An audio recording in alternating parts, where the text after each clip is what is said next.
Hello and welcome to the Tea Party Hardy channel. We are glad to have you here. Thanks for stopping by. Disney rehires James Gunn to direct Guardians of the Galaxy Volume 3. The director was fired last year over crude tweets from nearly a decade ago. Yeah, the crude tweets were on pedophilia. Lots and lots and lots of them.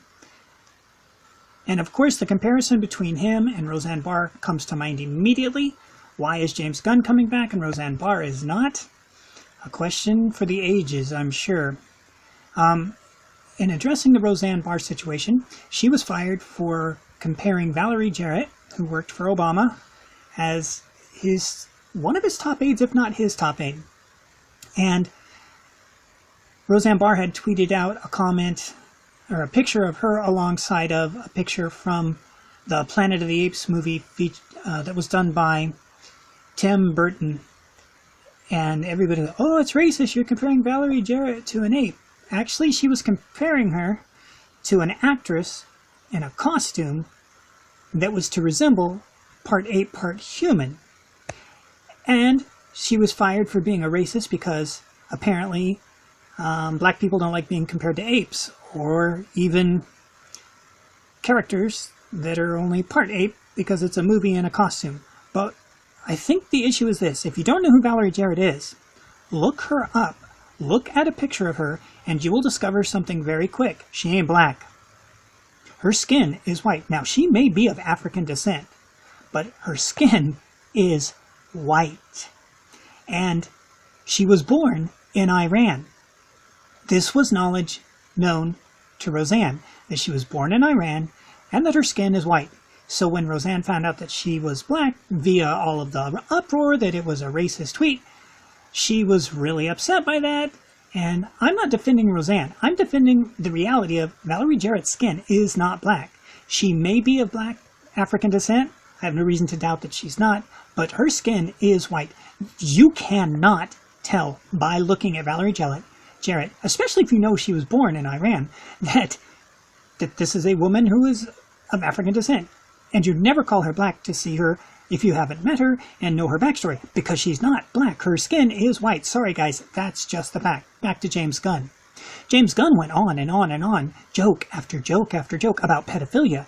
And it was, who jokes about that?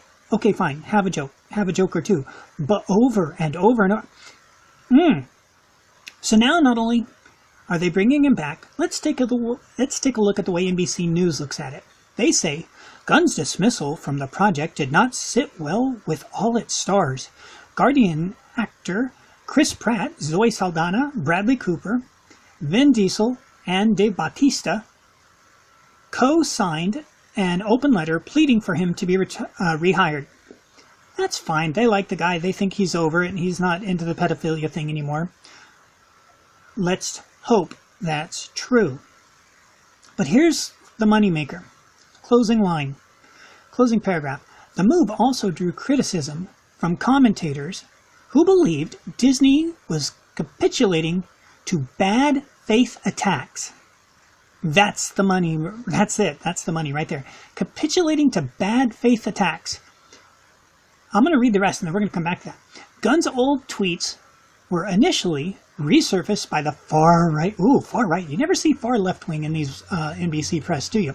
From the far right figure, let's see, doesn't matter their names, and and you can see them as well as I can, probably better because I'm not wearing glasses, who poured over the director's social media history after he criticized President Donald Trump, kind of like everybody's been doing to everybody right now. The left has made it completely the norm, where we're going to dig into your text and we're going to see what we can find out all the way back to kindergarten. Do you remember when they went after Mitt Romney and they found out what he did in high school? That was 60 years ago, people. So this is not a new tactic by the left. It's a new tactic by the right, doing it to the left. And see, when you do it to the left, you get comments like this from NBC News. The move also drew criticism from commentators who believed Disney was capitulating to bad faith attacks. What the blank does faith have to do with your attacks if the attack isn't even an attack? It's merely pointing out what the person said, and then take what the person said And that's what you evaluate. You evaluate against when it was said, how it was said, whom it was said to, and then you compare it to modern times if it's a distant comment. As in the example, the most current example would be against Tucker Carlson over at Fox News, where they are ripping him to shreds about stuff he said on a comedy radio show. And he is not bowing down. And why should he bow down? Because if he bows down, what would be the benefit? Because it's not like they're going to go, oh, you're right, you're sorry, we completely forgive you. It ain't going to happen. So this is the issue. When the right is attacked, like Tucker Carlson, like Mitt Romney, like, oh, fill in the blank of any of them, it doesn't matter. And nobody ever says, are those bad faith attacks from the people on the left? Nope, never heard it. Don't expect to ever hear it. But when they do it after James Gunn, yes, well, wait a minute. They could be bad faith attacks, which again is avoiding the issue of what was said, who was it said to, what was the context, how relevant is it to today's world that we live in? Yeah, none of that happens when it just doesn't happen on the left or the right. But this is what we're dealing with, folks.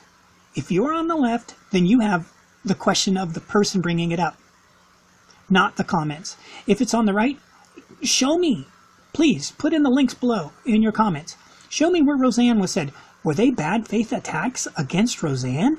Were they bad faith attacks against Tucker Carlson? Were they bad faith attacks against Rush Limbaugh? Were they, again, it doesn't matter who, fill in the blanks.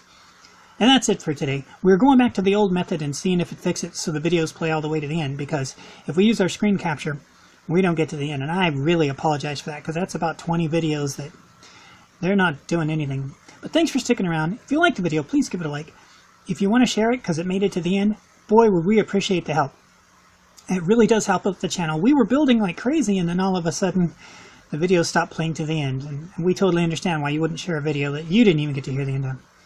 But if you got to the end of this one and it makes sense to you and you want more like this, please go for it. Bye!